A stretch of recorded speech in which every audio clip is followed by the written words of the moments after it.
क्या आप दोनों का यूनियन पॉसिबल है? क्या ऐसा लगता है कि आप अपने एक्स जिसे ढूंढ रहे हैं उनसे वापस मिल सकते हैं, या फिर आपको मूव ऑन करना पड़ेगा किसी नए इंसान के साथ? ठीक है, तो ये जानने की कोशिश करेंगे हम। और ये एक जनरल और कलेक्टिव रीडिंग है, सबके साथ रेजोनेट हो बिल्कुल भी ज़रूरी नहीं है।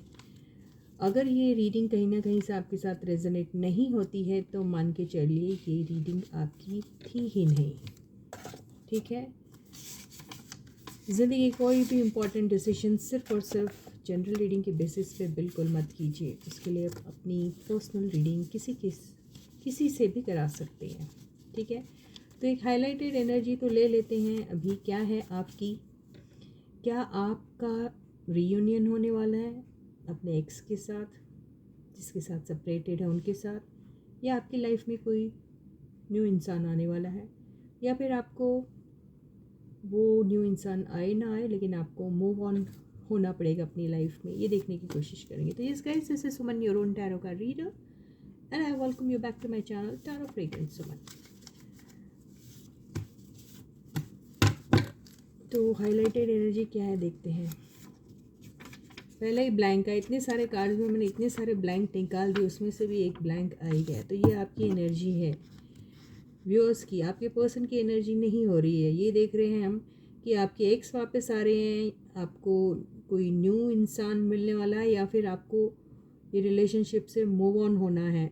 ठीक है, फिलहाल आप कुछ भी हो सकते हैं किसी भी स्टेटस में। सेकंड कार्ड है कमर्शियल, ये आपकी हाईलाइटेड एनर्जी है। कम्युनिकेशन,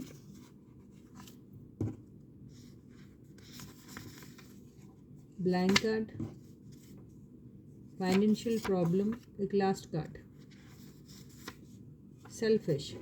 तो बिल्कुल जहाँ सेल्फिश की बात आती है वहाँ ज़रूरी नहीं आप सेल्फिश है। इसका मतलब ये है कि आप पहले अपने पर्सन के पर्सपेक्टिव से ही बात सोचा करते थे, उनके फ़ायदे में क्या है, उन्हें क्या अच्छा लगता है, उन्हें कहीं बुरा ना लग जाए, ये सोचते हुए आप उन्हीं के बारे में, उन्हीं के हिसाब से अपनी ज़िंदगी के फ़ैसले लेते थे, या उनको प्लीज़ करने के लिए ही सब कुछ कर देते थे, और अपने आप को सैक्रिफाइस किया करते थे, अपने इमोशंस अपने फीलिंग्स को दबा देते थे।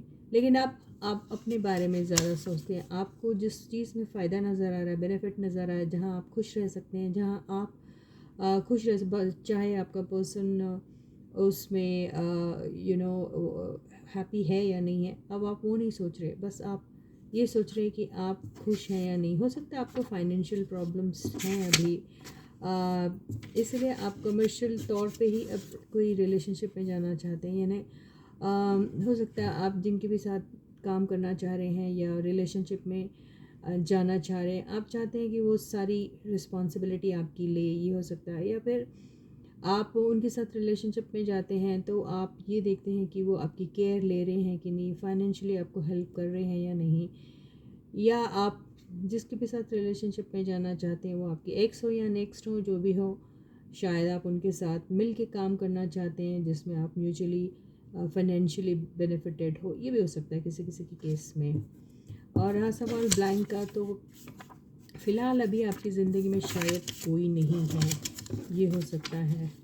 और रहा सवाल ये सारी चीज़ें जो आप सोच के रखी हैं आपने, वो नहीं मिलता है, तो शायद आप अकेले रहना ही पसंद करोगे, ये भी हो सकता है कईयों के केस में। तो चलो देखते हैं ये एनर्जीज़ कैसे डिकोड होती है, या फिर टैरो कुछ और कहता है आपके बारे में। तो हम ये देखने की कोशिश करेंगे कि आपकी ज़िंदगी में आपके एक्स आ रहे हैं वापस, या कोई नेक्स्ट आपको मिलने वाला है, या फिर आपको यूं ही अपने लाइफ में सब कुछ छोड़ छाड़ के मूव ऑन करना है। मूव ऑन करना मैं यहाँ अलग से इसलिए कह रही हूँ कि यहाँ ना आपके दिमाग में कोई नेक्स्ट है और ना ही एक्स आ रहे हैं। आप दोनों में से किसी चीज़ के बारे में नहीं सोच रहे और अपनी ज़िंदगी में आगे बढ़ रहे हैं, इसलिए मैंने मूव ऑन का इस्तेमाल किया है, इस वर्ड का। ठीक है, इस फ्रेज़ का। ठीक है, चलो एक काम करते हैं, अब यहाँ से ये एनर्जी ऐसे मैंने ले ली है। अब देखते हैं क्या होने वाला है आपकी लाइफ में। मैंने फिर से आपको याद दिलाती हूँ, एक जनरल और कलेक्टिव रीडिंग है। ये रीडिंग आप ही की है, आपके साथ ऐसा ही होगा, इसके अलावा कुछ हो नहीं सकता, ये पत्थर की लकीर है, ऐसा सब कुछ नहीं होता। आपको देखना है ज़िंदगी में, आपको यहाँ पे पॉसिबिलिटीज़, अपॉर्चुनिटीज़ ही बताता है टैरो। आपको फ्यूचर नहीं बताता है, चांसेस क्या हो सकते हैं, क्या चीज़ पॉसिबल हो सकती है, ये सारी चीज़ें ये बताता है। उसके अकॉर्डिंग ही आपको बिहेव करना होता है। एडवाइस बहुत इम्पॉर्टेंट होती है, एडवाइस जो देते हैं आप उसे फॉलो करते हैं तो आपको शायद आपका आंसर मिल सकता है। और अगर एडवाइस आप समझते नहीं है, उसको ठीक से फॉलो नहीं करते, तो चाहे कितना भी फेवरेबल क्यों ना हो ये स्प्रेड आपके लिए आज की डेट में, वो आपके लिए वर्क नहीं करेगा। तो चलो देखते हैं पहला कार्ड, क्या आपकी एक्स आ रहे हैं, नेक्स्ट आ रहे हैं, या फिर आपको अपनी लाइफ में अकेले यूं ही मूव ऑन होना पड़ेगा। तो पहला कार्ड आया है द वर्ल्ड, सेकेंड कार्ड आया है पेज ऑफ पेंटिकल्स। कैसे रखूँ जो आपको अच्छे से दिखाई दे। सेकेंड कार्ड, थर्ड कार्ड आया है सिक्स ऑफ सॉर्ड्स। तो मुझे ना यहाँ तीनों पॉसिबिलिटीज़, ये तीन कार्ड ही अगर मैं लेती तो मुझे तीनों पॉसिबिलिटीज़ यहाँ नज़र आ रही है कि आपके एक्स के साथ आपका कंप्लीटली ख़त्म हो चुका है, एक न्यू इंसान है, न्यू बंदा है, न्यू अपॉर्चुनिटी है, न्यू ऑफर आ सकता है आपको। और थर्ड पॉसिबिलिटी मुझे ये दिखाई दे रही है कि आपको इन दोनों में से किसी का इंतज़ार नहीं है, आप किसी को पसंद नहीं करने वाले। ये दोनों चीज़ें शायद नहीं होने वाली, अगर होती भी है तो भी आप अपनी लाइफ में इन दोनों अपॉर्चुनिटीज़ को, दोनों ऑफर्स को छोड़ के अपने लाइफ में मूव ऑन करना ही पसंद करोगे। देखते हैं, ये आया है क्वीन ऑफ कप्स। तो क्वीन ऑफ कप्स से मुझे ऐसा लग रहा है कुछ लोग के केस में ऐसा हो सकता है कि आपका आपके एक्स के साथ कंप्लीटली सब कुछ ख़त्म हो चुका है और आप अभी भी उन्हें भूल नहीं पा रहे हो। अभी भी आप सिर्फ़ और सिर्फ अगर सोचते हैं तो सिर्फ उनके बारे में सोचते हैं। कुछ लोगों के केस में ये ज़रूर हो सकता है कि आपकी और उनकी बड़ी अच्छी फ्रेंडशिप थी, या फिर यूं ही जान पहचान थी, अच्छी थी, ये भी हो सकता है। क्लोज थे एक दूसरे के साथ, ये भी हो सकता है। लेकिन दिल की बात अभी तक आपने उनसे नहीं कही थी, ये हो सकता है। और आप के शायद पर्सन आपकी फीलिंग्स को जानते होंगे, लेकिन वो कंफर्म नहीं होंगे कि आप उनको इतना चाहते हैं, ये हो सकता है। और आप इससे पहले कि उनसे अपने दिल की बात कुछ कहते, आपके पर्सन आगे कहीं लाइफ में निकल गए थे। उन्होंने आपसे आपकी लाइफ, आपके साथ एक अच्छी सी लाइफ ज़रूर गुजारी है। आपको उनका साथ बहुत पसंद था। आप शायद उनके साथ ट्रैवलिंग पे गए होंगे, कुछ लोग कहीं घूमने गए होंगे, यूं ही बहुत ज़्यादा लंबी चौड़ी ट्रैवलिंग नहीं हुई होगी, ये भी हो सकता है। लेकिन हो सकता है आप इक्का दुक्का टाइम यहाँ उनके साथ कहीं बाहर गए होंगे, ये हो सकता है। आपको उनका साथ बहुत पसंद था, आपको वो बहुत क्रिएटिव भी लगते थे, आपको उनके साथ घूमना फिरना बहुत पसंद आता था। आपको ऐसा लगता था कि आपकी सारी दुनिया वो है। आपको अपने पर्सन बहुत नॉलेजेबल लगते थे, आप अपने पर्सन को वेल लर्नड मानते थे। आपको ऐसा लगता कि आप के पर्सन अपने लाइफ से कंटेंटेड थे, आप उनके साथ रह के कंटेंटेड थे। ये सारी चीज़ें हो सकती है, लेकिन आपने अपने इमोशंस को अपने दिल में दबा के, छुपा के शायद देर कर दी, ये हो सकता है। आपके पर्सन हो सकता है काम के सिलसिले में उस वक़्त, चूँकि आप भी कुछ नहीं कह रहे थे, आपके पर्सन तो वैसे भी नहीं कहते हैं, ऐसा लग रहा है मुझे फर्स्ट वाली एनर्जी से। या फिर वो शर्मीले थे, ये भी लग रहा है, या फिर वो ऑलरेडी कमिटेड थे कहीं, ये हो सकता है।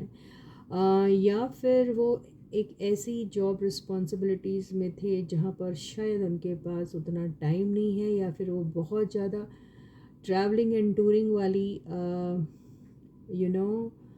जॉब में थे, ये हो सकता है।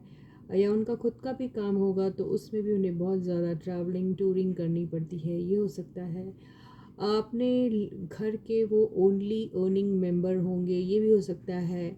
ये भी हो सकता है कि वो अपने से छोटे जो डिपेंडेंट हैं उनके ऊपर, उनके लिए उनको फाइनेंशियल एड देनी पड़ती होगी, ये हो सकता है। या फिर वो खुद घर में सबसे छोटे हैं, उसके बाद भी उन्हें ही सारी रिस्पॉन्सिबिलिटी उठानी पड़ती है, ये हो सकता है। इन सारी चीज़ों के चलते हो सकता है कि आपके पर्सन ने अपने दिल की बात आपको कभी नहीं बताई, और आप भी इन सारी चीज़ों में चूक गए कहीं ना कहीं। तो हो सकता है कि आप अभी भी अपने उस एक्स के बारे में सोचते हैं और उनका इंतज़ार करते हैं। अगर आप इंतज़ार नहीं भी कर रहे तो आप उन्हें भुला नहीं पा रहे हैं, ऐसा ही मुझे नज़र आ रहा है। अब देखते हैं आगे का कार्ड क्या कहता है इस कहानी को।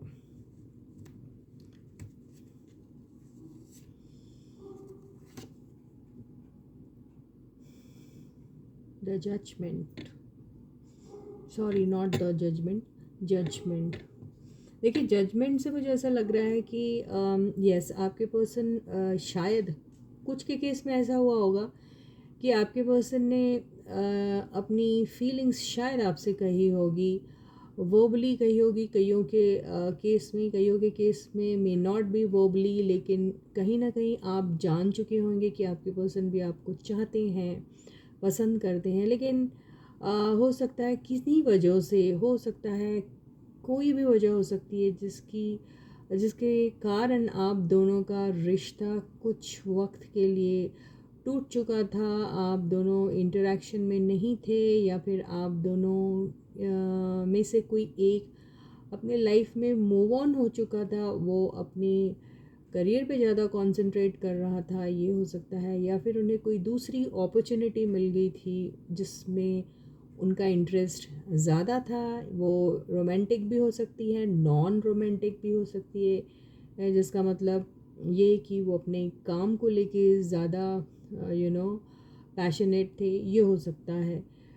तो ऐसे रिलेशनशिप वाले जिनका ब्रेकअप हो चुका था किन्हीं भी वजहों से, उनका रिकन्सिलिएशन हो सकता है, ये कार्ड ऐसा कह रहा है। तो किसी किसी के एक्स जो हैं वो उनकी लाइफ में दोबारा से आ सकते हैं, ऐसा नज़र आ रहा है।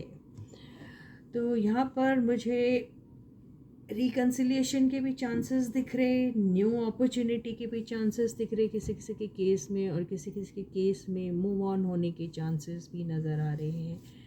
आप देख सकते हैं, देखिए कितने सही तरीके से वैसे कार्ड्स आए हैं जहाँ पे ऐसा नज़र आ रहा है कि कुछ भी हो सकता है।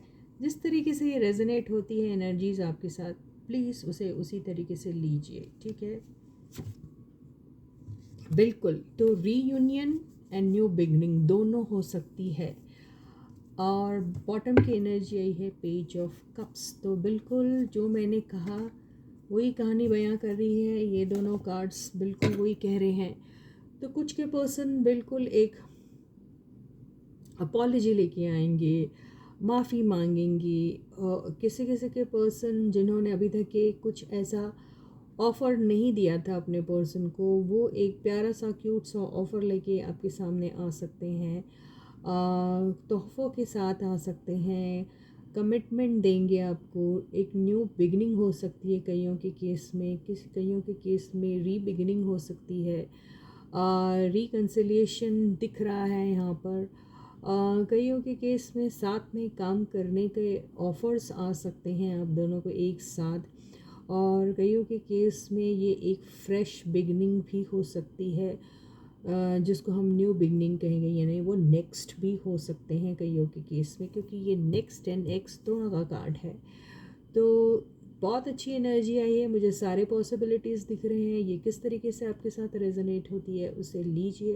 मुझे ऐसा लगता है टैरो बहुत मेहरबान था आज, उसने हर पॉसिबिलिटी, हर वो चांस जो आपको मिल सकते हैं, अपॉर्चुनिटीज़ मिल सकती है, उसको पूरी की पूरी तरीके से यहाँ पर बिछा के रख दिया है। तो आई डोंट नो, टैरो शायद हर एक की एनर्जीज़ को कैप्चर करने में आज सक्सेसफुल हुआ है, ऐसा लग रहा है। अब एक काम करते हैं ना यार, कि हम एक एडवाइस ले लेते हैं आपके लिए। हालांकि सबके लिए अलग अलग होनी चाहिए, लेकिन वो एडवाइस आपको किस तरीके से अपने लाइफ में उतारनी है, ये आपको अपनी सिचुएशन देख के समझना पड़ेगा। तो देखते हैं टैरो क्या एडवाइस दे रहा है आपको।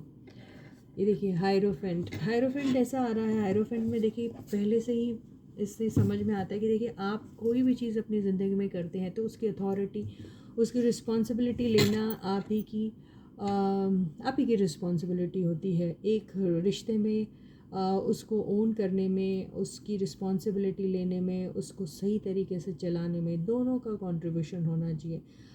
कमिटेड और लॉयल रहना बहुत ज़रूरी है आप दोनों को। कईयों के केस में यहाँ पर आप दोनों में एज डिफरेंस हो सकता है, कास्ट डिफरेंस हो सकता है, कोई ऐसी चीज़ें हो सकती है जो आप दोनों में बिल्कुल भी मेल नहीं खाती है, लेकिन उसके बावजूद आपको एक दूसरे के साथ कमिटेड रहना पड़ेगा। कईयों के केस में बहुत सारे ऐसे आपस में दोनों के चीज़ें इतनी अलग अलग है, डिसिमिलर है, फिर भी आप लोगों को साथ में रहना पड़ेगा और उसके लिए तकलीफ़ होगी उस आपको, इसलिए उस पर वर्क करना बहुत ज़रूरी है। तो यही आपको एडवाइस दी जा रही है। तो कोई भी सिक्योर्ड और कंसिस्टेंट रिलेशनशिप का अगर कोई मूल मंत्र है तो वो है एक दूसरे के साथ लॉयल रहना, एक दूसरे के ऊपर ट्रस्ट रखना, एक दूसरे का रिस्पेक्ट करना और एक दूसरे को एक्सेप्ट करना द वे दे आर। तो इसके साथ ही ये रीडिंग यहीं ख़त्म होती है। और चैनल को अगर अभी तक सब्सक्राइब नहीं किया है तो जल्दी से कर दीजिए। वीडियो को लाइक करना बिल्कुल मत भूलिएगा। तो until I meet you next, please to take very good care of yourselves. Bye guys.